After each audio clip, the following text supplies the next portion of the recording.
Umuugong ng mahina ang aircon sa loob ng Regional Trial Court Branch 45 ng Maynila. Nagbibigay ng sapat at komportabling lamig sa buong bulwagan. Ngulit para kay Attorney Lito Macaraeg, tila ibang lamig na kanyang nararamdaman. Butil-butil ang kanyang pawis dahil sa matinding kaba. Ang amoy ng kwarto ay pinaghalong floor wax, mga nakasalansang lumang dokumento at ang tahimik na tensyon ng mga taong naghihintay ng kanilang pagdinig. Para kay Lito, ang atmosperang ito ay pamilyar. Ito ang pakiramdam ng kanyang sariling pagkatalo. Nakatayo siya sa harap ng mataas na mesa ng hukom, nanginginig ang kanyang mga kamay habang nakahawak sa mga pahina ng kanyang inihandang manipis na mosyon. Ang mga daliri niya ay bahagyang nangingitim dahil sa murang tinta ng kanyang sirang ballpen. Sa kabilang panig ng silid, nakaupo ng prente ang kanyang kalaban, isa itong 25 anyos na abogado mula sa isang sikat at prestigyosong law firm sa Makati. Plantsadong-plantsado ang mamahaling navy blue na Amerikana nito, kumikislap ang mamahaling relo sa pulso at may mapang-asar na ngiti na nakaguhit sa labi. Ang pangalan nito ay Attorney Perez, isang abogadong hindi pa nakakatikim ng pagkatalo simula nang pumasa sa bar noong nakaraang taon. Your Honor, kung mamamarapatin po sana ng kagalang-galang na korte, panimula ni Lito, halos mabulol sa sariling laway, hinihingi ko po muli ang inyong pag-unawa para sa isa pang ekstensyon ng aming memorandum. Agad na tumayo si Attorney Perez, hindi man lang nag-aayos ng butones ng kanyang Amerikana sa sobrang kumpiyansa. Objection, Your Honor. Naririnig ba ni Attorney Macaraeg ang kanyang sarili? Pang-apat na beses niya itong hinihingi. Ang aking kliyente, ang may-ari ng lupang inuupahan ng kanyang kliyente, ay labis nang naaabala. Nilalaro lang ng kampo ng depensa ang proseso ng batas dahil wala naman talagang maipakitang sapat na ebidensya. Hindi po totoo yan, Your Honor. Depensa ni Lito, ang boses ay pumipyok. Ang aking po kasing kliyente ay isang maralitang labandera, si Aling Nena po. Nahirapan po kaming kumuha ng pirma ng kanyang mga testigo dahil lahat po sila ay nagtatrabaho sa pabrika hanggang hating gabi. Kinailangan ko pang mag-commute papuntang probinsya nitong weekend, lalong-lalo na para lang hagilapin ng isa sa kanila. Hindi po kami naglalaro, kailangan lang po naming 5 araw pa. Attorney, bumasag ang boses ng hukom, matalas at may halong malalim na pagkabagot. Ipinukpok ng mahina ang kanyang maso. 5 araw? Noong nakaraang buwan humingi ka ng 10 araw. Ang kasong ito ay simpleng dispute lamang sa upa. Wala akong pakialam kung nasaan ang mga testigo mo. Kung hindi mo kayang magsumite ng mga simpleng dokumento sa takdang panahon, baka dapat mong pag-isipan kung para sa iyo ba talaga ang propesyong ito o baka nagsasayang ka lang ng oras ng korte. Pero, Your Honor, ang katarungan po ay dapat magbigay ng konsiderasyon sa mga walang kakayahan. Tapos na ang oras mo, abogado. Putol ng hukom, halatang inis na inis. Hindi ako tumatanggap ng mga palusot. Ang batas ay ang batas, hindi ito charity ward. Ipinapawalang bisa ko ang iyong mosyon. Case dismissed. Ang pagbaba ng maso ay umalingaw-ngaw sa buong silid. Para kay Lito, ang tunog na iyon ay parang mabigat na pako na ibinaon ng malalim mismo sa kanyang dibdib. Tiningnan ni Perez kay Lito mula ulo hanggang paa. Tila sinusuri ang lukot na barong ni Lito at ang sapatos nitong pudpud na ang takon bago ito tuluyang naglakbay palabas kasamang kanyang mayamang kliyente. Nilingon niya ang kanyang likuran kung saan nakaupo si Aling Nena. Nakayuko ang matanda, pilit na pinagpipigilan ng pagtulo ng luha sa kanyang gusgusing panyo. Pagkatapos ng pagdinig, naglakad sila palabas sa pasilyo ng korte. Pasensya na po talaga, Aling Nena. Pautal-utal sabi ni Lito, hindi makatingin diretsyo. Hindi ko po inaasahan na magiging ganito kahigpit ang hukom ngayon. Susubukan ko pang mag-apela. Hahanap tayo ng butas. Hindi ko po kayong pababayaan. Hayaan mo na, Lito. Bulong ni Aling Nena, natatapik ang kanyang nanginginig na balikat. Alam kong ginawa mo ang lahat. Nakita ko naman kung paano mo ako ipinagtanggol doon sa loob. Wala talagang laban ng mahirap sa bansang ito. Yung may pera lang talaga ang pinikikinggan. Huwag po kayong sumuko, Aling Nena. May paraan pa. Wag na anak, baka mas lalong lumaki pa ang babayaran ko kung matalo pa ulit tayo. Maghahanap na lang ako ng ibang malilipatan. Babalik na lang siguro ako sa probinsya namin.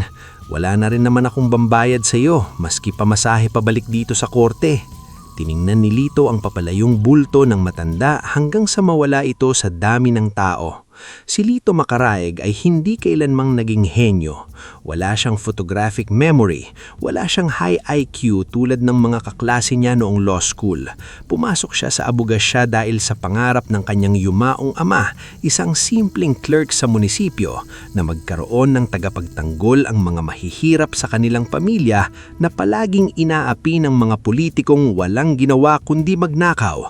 Gusto niyang maging abogado para may lumaban. 4 na beses siyang kumuha ng bar exams bago siya pumasa. Sa unang beses, nagkasakit siya ng nerbiyos. Sa pangalawa, nagpanic attack siya sa mismong exam room. Sa pangatlo, bumagsak siya ng 1%. At sa ika-4, nakapasa siya na may gradong 75.01%, isang pasang-awa. Sa komunidad ng mga abogado, kilala siya sa masakit na bansag na Attorney Talo. Pagbalik niya sa anyang opisina, isang mariit na inuupahang kwarto na nasa ibabaw ng isang maingay na lumong talyer sa Sampaloc, sinalubong agad siya ng may-ari ng gusali na si Mang Kanor. "O Lito, kamusta ang kaso? Balita ko, talo na naman na. Bati ni Mang Kanor habang nagpupunas ng grasa sa kamay mula sa inayos na jeepney sa ibaba.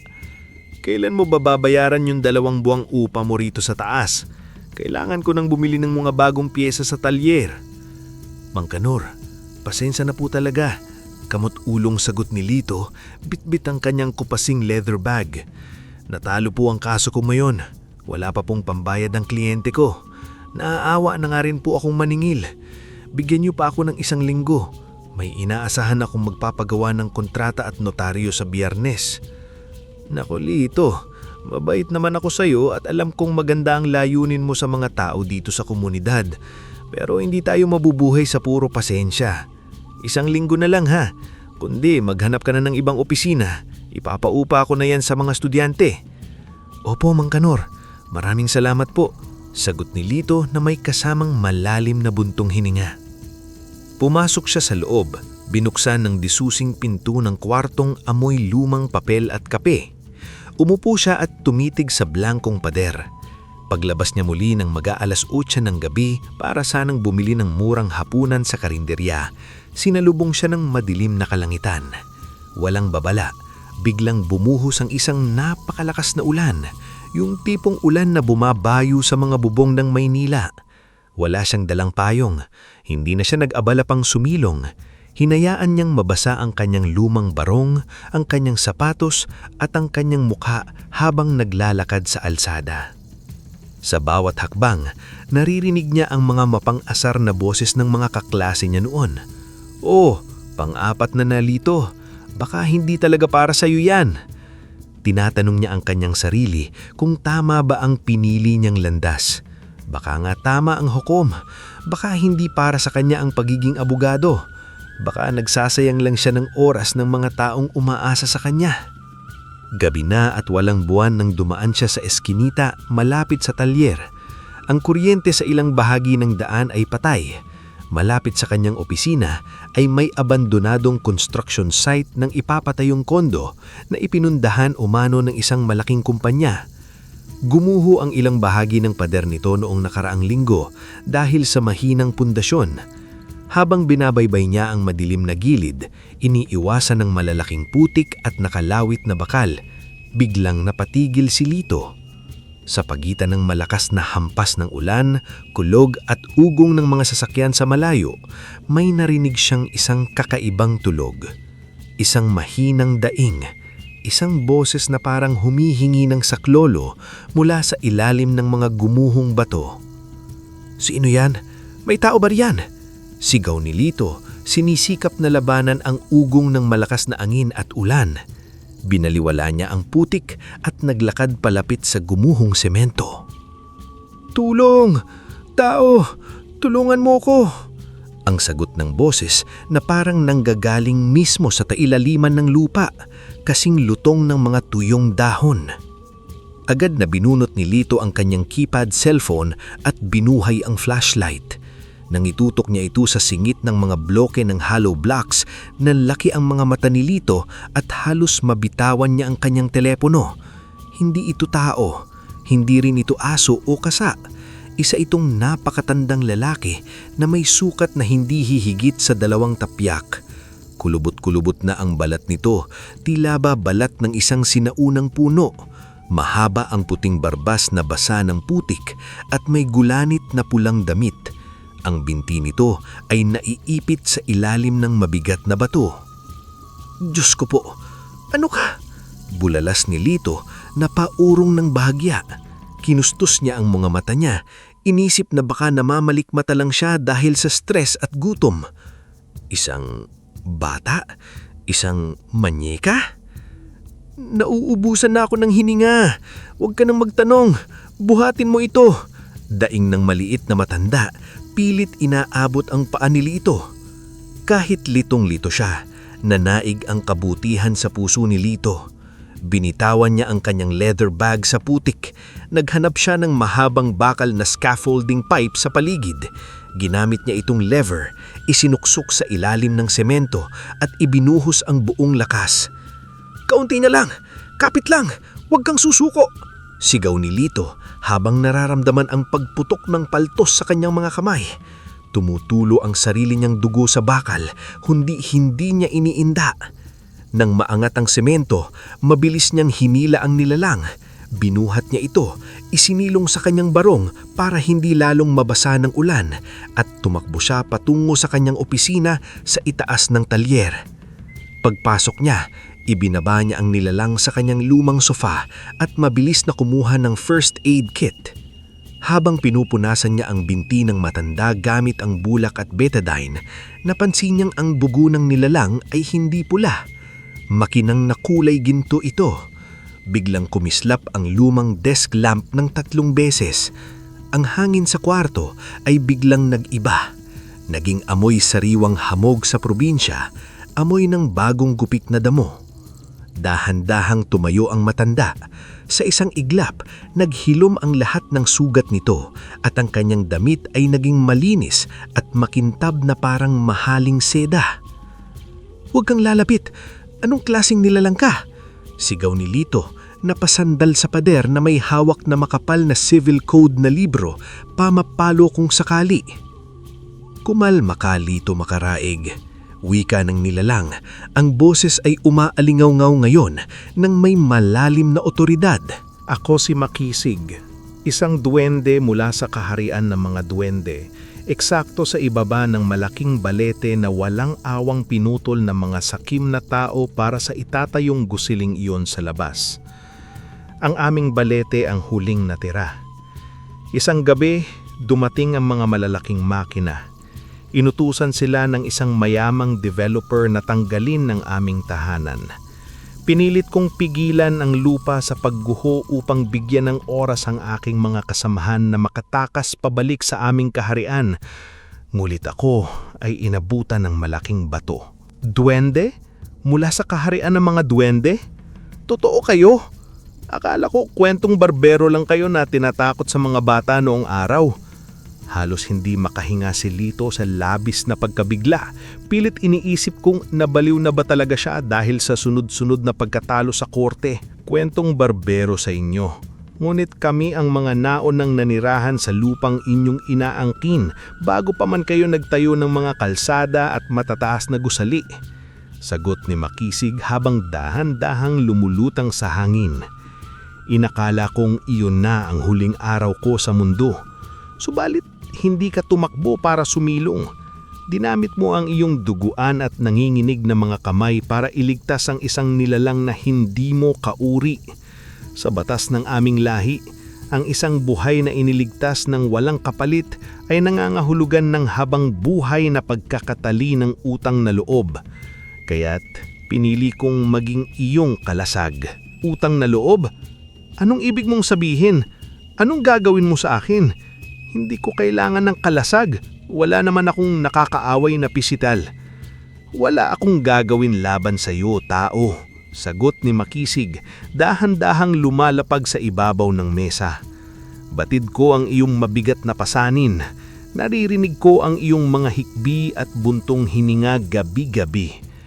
Alam kong ikaw ay tinatawanan ng iyong mga kasamahan na iniisip nilang ikaw ay isang talunan. Naiisip mong mag-resign, hindi ba? Kaya naman, narito ako upang maging iyong lihim na kapareha. Kapareha? Hindi pwede. Paano ako magiging partner ng isang duwende? Baka isipin ng mga tao na baliw na ako. At sino naman ang maniniwala sa iyo, Lito, kung sasabihin mo sa kanila? Humalhak si Makisig, isang tawa na parang tunog ng mga kampanilya. Ang aking mga mata ay nakakapasok sa mga pader na sarado ng hindi nakikita ni Numan. Ang aking mga tainga ay nakakarinig ng mga bulong ng mga taksil at sinungaling kahit pa nag-uusap sila sa loob ng mga silyadong kwarto. Mula ngayon, hindi ka na mag-iisa sa loob ng korte. Ako ang magiging iyong bulong. Ibubulong ko sa iyo ang katotohanan. Napaisip si Lito ng malalim. Ang mga salitang binitawan ng mahiwagang nilalang ay patuloy na umalingaw-ngaw sa kanyang isipan. Paulit-ulit para bang isang sumpa o marahil ay isang basbas na magbabago ang takbo ng tadhanan niya at ng mga taong kanyang ipinagtatanggol. Ang lahat ng hirap niya sa law school, ang mga gabi niyang walang tulog kakabasa ng mga kaso at ang kanyang mga pagkatalo ay tila ba nagkaroon ng malalim na rason. Tila ba inihanda siya ng tadhana para sa eksaktong sandaling ito kung saan ang isang hamak na abogadong pasang-awa ay bibigyan ng kapangyarihan na makita ang mga lihim ng mga pinakamakapangyarihang tao sa buong bansa. Hindi siya nakapaniwala na ang kanyang kaligtasan at tagumpay ay magmumula sa isang nilalang na akala niya ay gawa-gawa lang ng mga matatanda para takutin ang mga batang naglalaro sa gabi. Pero hindi yun legal. Depensa ni Lito, napahawak sa ulo at naglakad ng pabalik-balik. Paano kung malaman ng hukim? Baka matanggalan pa ako ng lisensya. At saka, paano mo gagamitin yung sa batas ng tao? Ang ebidensya namin ay dapat may tamang proseso. Hindi ko pwedeng sabihin sa judge na, Your Honor, nalaman ko po ito dahil sinabi ng duwende. Ang batas ng tao ay puno ng butas dahil tao rin ang gumagawa at bumabaluktot ito para sa kanilang sariling interes. Ngunit ang katotohanan ay walang butas. Nasa sa iyo na kung paano mo ito isasalin sa inyong wika at proseso. Ang ibibigay ko lamang sa iyo ay ang paningin na wala sila. Papayagan mo ba na manalo ang walang pusong umapak sa iyo at sa mga taong tulad ni Aling Nena? O gagamitin mo ang regalong ito para itama ang mali? Napatigil si Lito. Sa unang pagkakataon, naramdaman niya na baka ito na ang kasagutan na matagal na niyang hinihingi. Bago pa man makapag-react muli si Lito, ang duwende ay dahan-dahang naglaho parang usok na ipinadpad ng hangin. Iniwan lamang ang nakakaginhawang amoy ng basang lupa. Kinaumagahan, tirik na tirik ang araw ngulit ramdam pa rin ang lamig na iniwan ng bagyo. Nakatulog si Lito sa sahig sa labis na pagkapagod at pagkalito. Paggising niya, inakala niyang isang masamang panaginip lamang ang nangyari kagabi dulot ng matinding stress.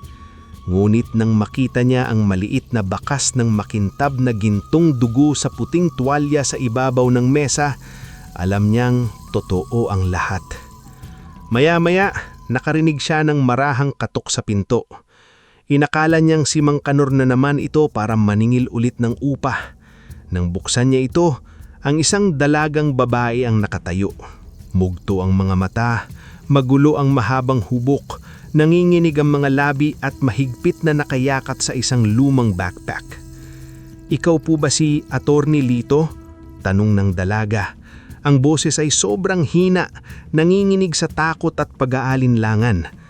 Sabi po ng kapitbahay ko, tumatanggap po kayo ng mga kliyenteng walang malaking pambayad. Totoo po ba yon? Oo, ako nga yon. Pasok ka, iha. Halika. Sagot ni Lito habang mabilis na nililigpit ang mga nakakalat na baso ng kape, mga balat ng instant noodles at nagulong mga papel sa kanyang mesa. Pinaupo niya ito sa lumang sopa kung saan niya ginamot si Makisig. Gumuha siya ng isang basong tubig sa water dispenser at ibinigay ito sa dalaga. Huminga ka ng malalim. Anong pangalan mo? Anong maitutulong ko sa'yo? Ako po si Maya. Eskolar po ako. Kumukuha ng kursong BS Pharmacy sa isang universidad dito sa Maynila. Pagpapakilala niya habang tinatanggap ang tubig. Kailangan ko po ng tulong, attorney. Sirang-sira na po ang buhay ko. Huminga ka ng malalim, Maya. Sabihin mo sa akin ang lahat. Walang labis, walang kulang. Anong nangyari? Sino ang may gawa sa'yo niyan? Tanong ni Lito, kumukuha ng yellow pad paper at ballpen. Nagpa-part-time waitress po ako sa mga hotel events para makatulong sa gastusin sa mga libro at laboratory materials ko. Wala na po kasi akong magulang. Ako na lang ang nagtataguyod sa mga kapatid ko. Nung nakaraang buwan, na-assign ako sa isang marangyang charity gala sa isang 5-star hotel sa Pasay. Doon ko po nakita si Congressman Fuentebella. Napahinto sa pagsulat si Lito. Tumingala siya. Si Congressman Arturo Fuentebella, ang bilyonaryo, yung sikat na politiko na walang nakakabangga. Opo, patuloy ni Maya, nagsimulang umiyak ng mas malakas. Inutusan po ako ng manager namin na dalhan ng mamahaling alak sa VIP room sa tuktok ng hotel. Room 402 po. Pagpasok ko, naroon siya. Inutusan niya ang mga gwardya niya na lumabas at ikandado ang pinto mula sa labas. Nagmakaawa po ako. Sumigaw po ako ng malakas, pero sobrang lakas ng music mula sa party sa baba. Ginawa niya po ang karumal-dumal na bagay na iyon sa akin. Pagkatapos, pinapo niya sa mukha ko ang isang bundle ng pera. Binalaan niya po ako na kapag nagsumbong ako sa pulis o sa media, ipapapatay niya ang buong pamilya ko sa probinsya. Napakuyom ang mga palad ni Lito. Pilit niyang kinokontrol ang kanyang matinding galit. Nakarating ka ba sa ospital agad para magpa-medico legal? Nakapagpa-blatter ka ba sa presinto nung gabing yon? Hindi po.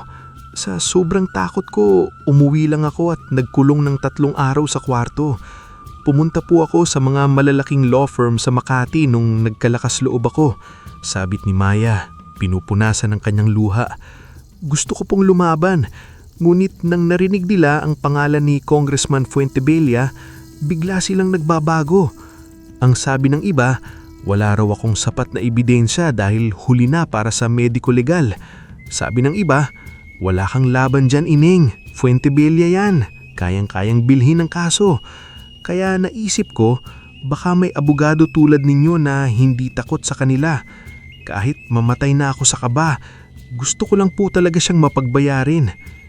Naramdaman ni Lito ang malamig na pawis sa kanyang likuran. Ibinaba niya ang kanyang ballpen. Maya, alam mo ba kung gaano kalaki ang bangga na to? Ang kalabanin si Fuentebella ay hindi lang basta-basta career suicide para sa akin. Baka buhay natin ang kapalit nito. Wala akong koneksyon, wala akong pera para tapatan sila sa korte.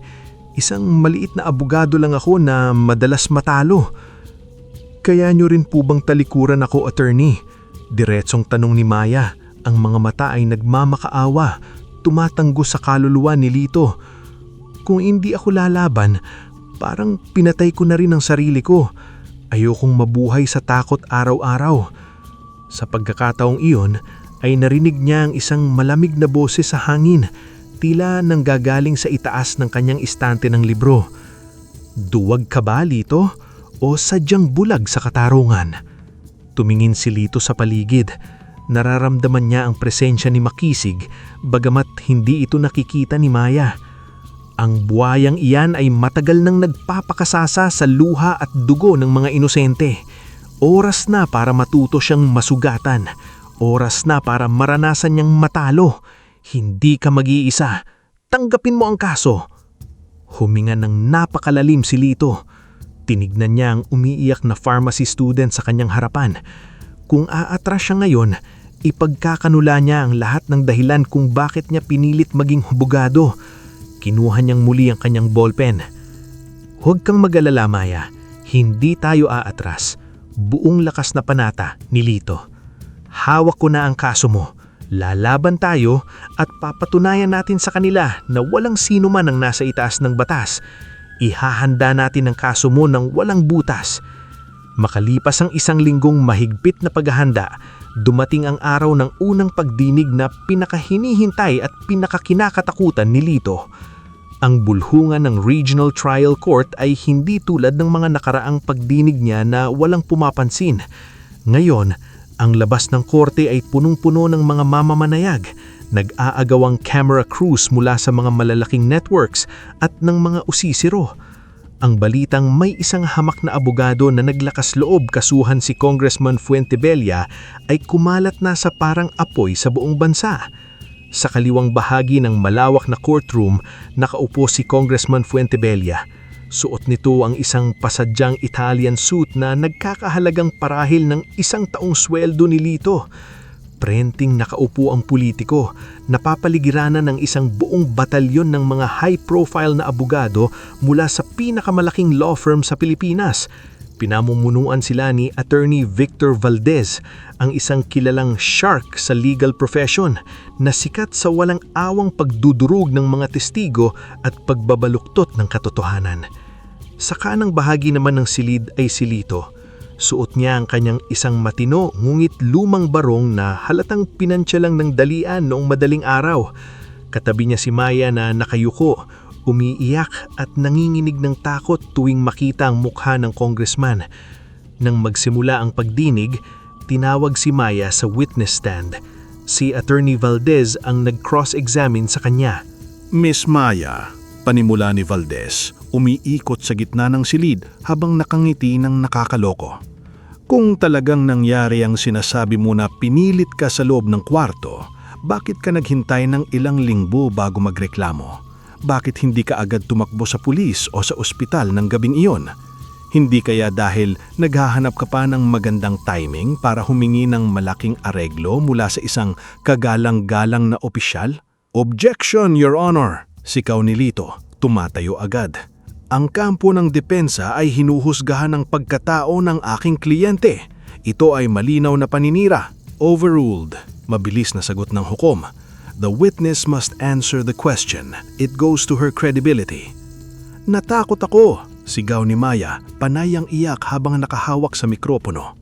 Binantaan niya ang pamilya ko. Sabi niya papatayin niya kami kung magsasalita ako. Kasinungalingan, balik ni Valdez. May ebidensya ka ba ng pagbabanta? May text message ba siya sa'yo? May voice recording ka ba? May saksi ka ba na narinig niya ang banta? Wala, hindi ba? Dahil gawa-gawa mo lang ang lahat nito. Objection, Your Honor. Badgering the witness. Tutol muli ni Lito. Sustained. Pakibabaan ng boses mo, Attorney Valdez. Wika ng hukom. Ngunit halatang hindi seryoso ang pagsasaway. Isa pa, patuloy ni Valdez. Wala kayong maipakitang CCTV mula sa hotel. Ang mga namumunuan sa hotel ay nagsabing nagkaroon ng system malfunction ng araw na iyon, kaya walang record. Ang iyong medico-legal ay ginawa ilang linggo na matapos ang di-unangoy krimen. Paano namin malalaman na hindi ka nakipagtalik sa iba bago iyon? Ang kasong ito ay purong imbensyon lang ng kampong kalaban sa politika ng kongresista. Bawat tanong ni Valdez ay parang matalim na kutsilyo na paulit-ulit na sumasaksak sa kredibilidad at pagkatao ni Maya. Pilit sumasagot ng maayos ang dalaga, ngunit hindi niya maiwasang umiyak dahil sa trauma. Nang magreses ang korte, lumabas si Lito patungo sa pasilyo upang lumanghap ng hangin. Doon niya nakasalubong si Valdez. Habang patuloy na sumasagot si Maya, hindi maiwasang ni Lito na makaramdam ng matinding awa at galit. Nakikita niya kung paano sinisira ng sistema ang mga inosenteng biktima. Kung paanong binabaluktot ng mga magagaling na abogado ang katotohanan upang magmukhang sinungaling ang mga taong nagsasabi ng totoo. Ang korte, na dapat sana'y isang sagradong lugar para sa katarungan, ay naging isang madugong arena kung saan ang may pinakamaraming pera at kapangyarihan ang palaging panalo. Sa bawat pagtulo ng luha ni Maya, mas lalong tumitibay ang determinasyon ni Lito na gamitin ang tulong ni Makisig upang wasakin ang ilusyon ng hustisya na ibinebenta ng mga Fuentebella. Bakit ka pa ba nag-aabogado, makaraeg? Sinasayang mo lang ang oras ng korte. Nakikita mo naman kung paano kung dinudurog ang kaso mo. Wala kayong ebidensya. Mag-resign ka na at magtinda na lang sa palengke. Baka may future ka pa doon. Tinitigan siya ni Lito ng matalim, bagamat mabilis ang tibok ng puso niya. Hindi ako magre-resign, Valdez. Lalo na hanggat may mga taong tulad mo na ginagamit ang batas para protektahan ng mga halimaw at abusado. Halakhak lang si Valdez. Good luck, Panyero. Kailangan mo ng himala mula sa langit para manalo rito. Wala akong pakialam sa morahidad mo. Ang pakialam ko ay kung ano ang nasa papel. Pagdating ni Lito sa kanyang tahimik na opisina sa Sampaloc ng gabing iyon, agad siyang napasubsob sa kanyang mesa. Pinunit niya ang ilang pahina ng kanyang hinandang manipis na script para sa kaso. Naisip niyang mag-withdraw na lang kinabukasan para hindi na masaktan pa si Maya, lalo lang kasing nadudurog ang pagkatao ng bata bawat cross-examination. Talo na tayo, Makisig, sigaw niya sa hangin. Wala tayong ebidensya. Ang CCTV sa hotel nabura na. Ang mga gwardya na naka-duty nag-resign at nagtago na. Binili na nila ang lahat. Ang judge, ang pulis, lahat. Paano tayo mananalo kung ang katotohanan ay kayang burahin ng pera? Mula sa ibabaw ng bookshelf, tumalon pababa si Makisig at maingap na lumapad sa mesa. Masyado kang madaling sumuko, tao. Ang mga taong iyon sa korte ay naglalaro gamit ang mga barahang may marka. May hawak silang pandaya. Ngunit nakalimutan nilang ako ang nakakakita sa likod ng lahat ng kanilang mga baraha. Ebidensya, yan lang ba ang kailangan mo? Pues iwan mo sa akin ang gabing ito. Sagot ng duwende habang dahan-dahang lumiliit at nagiging invisible. Matulog ka, tao. Bukas, tayo ang magdidikta ng laro. Nang sumapit ang kalahatian at tulog na ang buong kamay nilaan, si Makisig ay gumamit ng kanyang kapangyarihan upang maglakbay gamit ang hangin. Pumasok siya sa isa sa mga pinakamarangyang penthouse ni Congressman Fuentebella na matatagpuan sa tuktok ng isang matayog na gusali sa Bonifacio Global City. Walang makakita sa duwende kahit ang mga high-tech na infrared motion sensor, kahit ang mga nakakalat na CCTV o ang mga armadong bodyguard na may hawak na matataas na kalibre na baril sa labas ng pinto. Lumusot si Makisig mula saktong ilalim ng siwang ng pribadong opisina ng kongresista.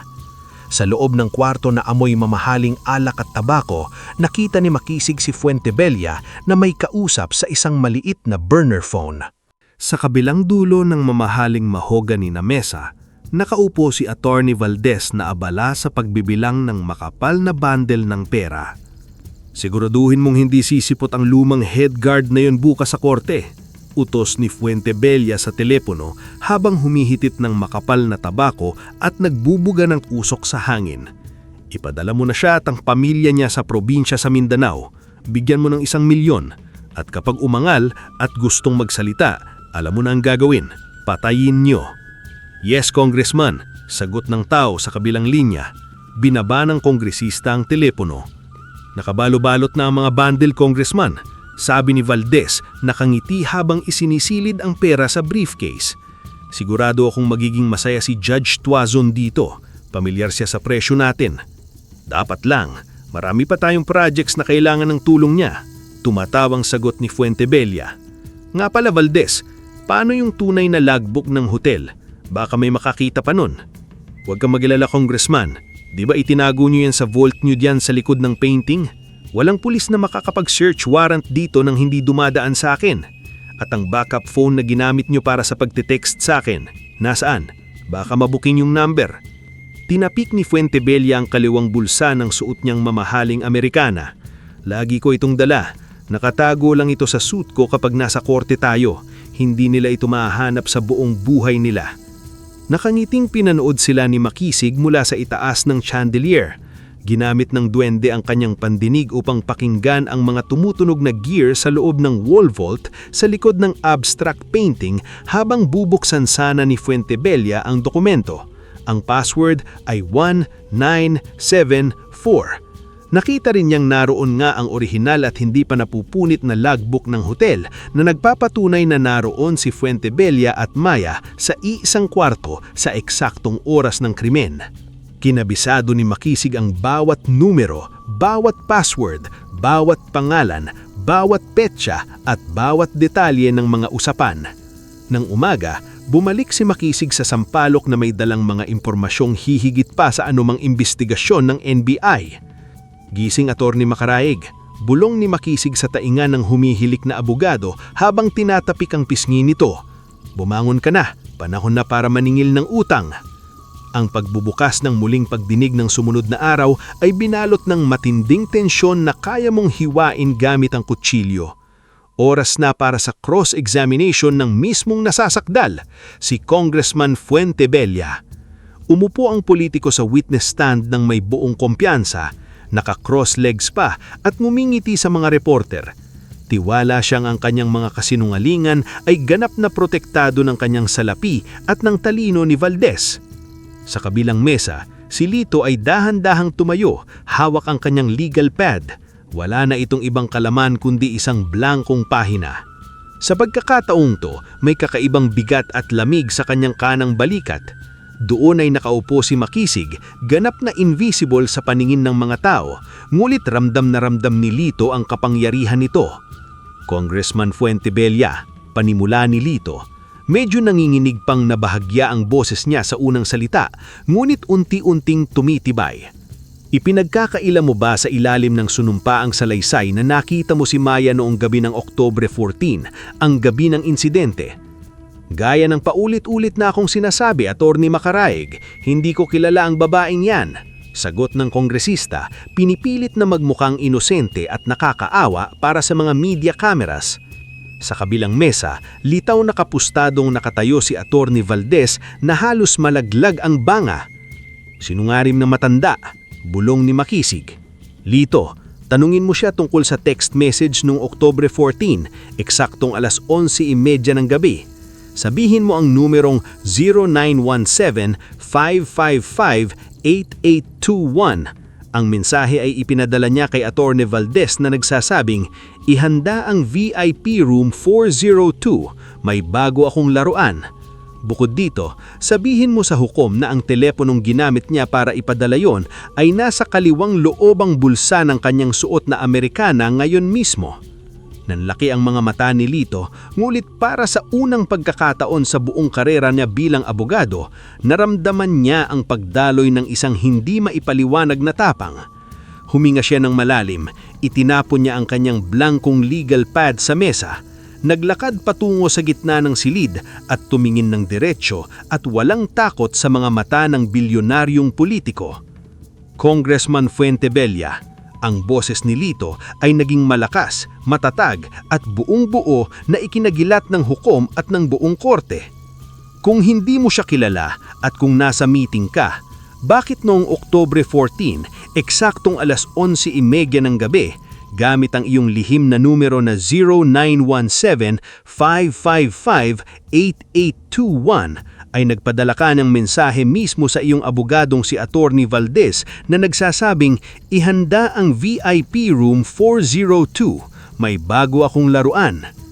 Napahinto si Fuentebella. Ang kanyang mapang-asar na ngiti ay biglang nabura, pinalitan ng matinding pagkagulat. Halos malaglag ang kanyang banga. Sa kabilang mesa, si Atty. Valdez ay biglang napatayo parang napaso ang upuan. "Objection, Your Honor!" Sigaw ni Valdez, napipiyok. Walang basehan, walang ebidensya at purong imbensyon ng mga paratang na yan.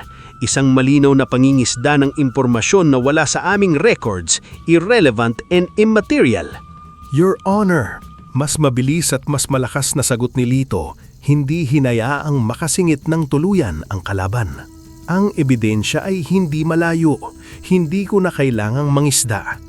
Ang mismong teleponong ginamit sa krimen at sa pagbabanta sa pamilya ng biktima ay kasalukuyang nakatago sa loobang kaliwang bulsa ng Amerikana ng kongresista na suot niya ngayon mismo. "Ano?" Sigaw ni Fuentebella, napahawak sa kanyang bulsa bilang reflex, isang pagkilos na agad napansin ng lahat ng tao sa loob ng korte.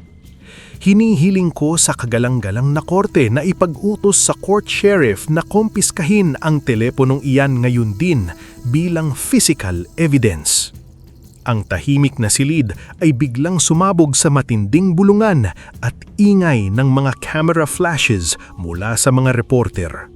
Ang mukha ni Fuentebella ay nagsimulang magbago mula sa pagkagulat patungo sa matinding takot. Ang pawis ay namuo sa kanyang noo, isang malinaw na pag-amin na umalingaw-ngaw ng walang salita sa bawat sulok ng silid. Hindi makapaniwala ang hukom, ang mga hurado at ang buong publiko sa kanilang narinig. Ang silid na kanina'y pag-aari ng mga Fuentebella ay biglang nag-iba ang ihip ng hangin. Ang hukom na nakaramdam ng matinding presyon at takot na baka madamay sa malaking iskandalo dahil sa dami ng media na nakatutok ng live ay napilitang umasal ng patas. Inayos ng hukom ang kanyang salamin at hinampas ng napakalakas ang maso para patahimikin ang bulwagan. Order in the court! Order! Congressman Fuentebella, bilang opisyal ng gobyerno at nasa ilalim ng sumpa, inuutusan kita na ilabas mo ang laman ng iyong kaliwang bulsa ngayon din. Your Honor, ito ay isang direktang paglabag sa constitutional right to privacy ng aking kliyente. Hindi ito dumaan sa tamang proseso ng search and seizure. Pawisang sigaw ni Valdez, tumatakbo palapit sa hukom. Kung wala siyang itinatago at purong imbensyon lang ang sinasabi ni Attorney Macaraeg, ilabas niya upang patunayang mali ang depensa. Ngayon din, bago ko kayo i-contempt. Seryosong utos ng mukom. Si Fuentebella ay nanginginig ng husto habang dahan-dahang ipinasok ang kanyang nanginginig na kamay sa loobang bulsa ng kanyang signature suit. Inilabas niya ang isang maliit at itim na burner phone, eksaktong-eksakto sa inilarawan ni Lito. Inabot ito ng sheriff at binuksan. Habang sinusuri ng court sheriff ang telepono, ipinagpatuloy ni Lito ang kanyang walang awang pag-atake. Bawat salita, bawat detalye ay idinikta ni Makisig mula sa kanyang balikat. Hindi lang yan, Your Honor. Batid din natin na ang depensa ay nagsasabing nawawala o nasira ang orihinal na logbook ng hotel kung saan nakalagay ang pangalan niya. Ngunit ang tunay at orihinal na logbook na yon ay hindi nawawala. Itinago lamang ito sa ilalim ng isang lihim na vault sa likod ng isang painting sa penthouse office ng kongresista sa BGC. Ang password nito ay 1974. Doon ay malinaw na nakatala ang pagpasok niya sa room 402 kasama ang biktima sa oras na naganap ang krimen. Paano mo nalaman ang mga iyan? Sino kang demonyo ka? Tuluyan nang nawalan ng kontrol si Fuentebella. Tumayo siya sa witness stand. Namumula ang kanyang mukha na parang puputok na kamatis sa tindi ng galit at kaba. Ang kanyang mahabang taon ng pagkaarogansya ay tuluyang pinalitan ng kabaliwan at desperasyon. Tumingin siya sa kanyang mga bodyguards at kay Valdez nang gagaliti. Sino ang naglaglag sa inyo sa mga yan? Ang mga gwardya ba? Sinabi ko na sa inyo na itumba ang mga gwardyang yon pagkatapos nating burahin ng CCTV at itago ang logbook. Binayaran ko kayo ng milyon-milyon para takpan ito, mga walang silbi. Ako ang magpapakain sa inyo sa mga aso. Napasigaw ang mga manonood. Ang buong korte ay nabalot ng gulat at ingay. Sa mismong galit at paranoia ni Fuentebella, siya na mismo ang umamin live sa harap ng publiko at telebisyon sa kanyang mga gilawang pagtatakip, panunuhil at krimen. Napasampu na lamang tuluyan ng kanyang mukha si Attorney Valdez. Alam niyang sa sandaling yon, tapos na ang laban. Gumuho na ang kanilang imperyo. Sa sobrang kahihiyan at kawalan ng pag-asa, nag-eskandalo ang kongresista. Tinamka niyang maglakad ng mabilis palabas ng courtroom habang sumisigaw ng mga pagbabanta. Ngunit bago pa man siya makalapit sa malaking pinto, ay si Makisig na tuwang-tuwang nakasubaybay mula sa balikat ni Lito ay gumamit ng kanyang huling mahika para sa araw na iyon. Isang makapal, matigas, ngunit invisible na ugat ng puno ay biglang sumulpot sa makinis na sahig. Nadapa ng pasubsob si Congressman Fuentebella, diretsong bumagsak ang kanyang ilong sa matigas na kahoy ng korte. Umagos ang kanyang dugo, dahilan upang mas lalo siyang maging katawa-tawa at kaawa-awa sa harap ng publiko. Kinabukasan, ang hukom na natakot na madiin sa imbestigasyon ng publiko ay agad na nagbaba ng hatol. Guilty beyond reasonable doubt para sa krimen panghahalahay at obstruction of justice, kasama na ang hiwalay na kaso kay Valdez at sa ilan pang kasabwat. Ang pamilya Fuentebella ay bumagsak. Ang hustisya para kay Maya ay naibigay. Lumipas ang 1 taon at ang buhay sa Maynila ay nagpatuloy, ngunit para kay Attorney Lito Macaraig, nagbago ang lahat. Ang dating malamig, lalangaw at kinukutsay niyang naman ay naging pambansang simbolo ng pag-asa. Ang balita tungkol sa kanyang malahimalang tagumpay laban sa isang makapangyarihang politiko ay naging laman ng mga front pages ng mga pahayagan at spesyal na dokumentaryo sa telebisyon. Tinawag siyang The Genius Lawyer of the Masses, The Giant Slayer, at ang boses ng walang boses. Nakatanggap siya ng kaliwat kanang alok mula sa mga pinakamalalaking korporasyon. Isang hapon, may dumating na pamilyar na bisita sa kanyang bagong opisina. Si Attorney Perez, ang kalaban niya na tumalo sa kanya noon.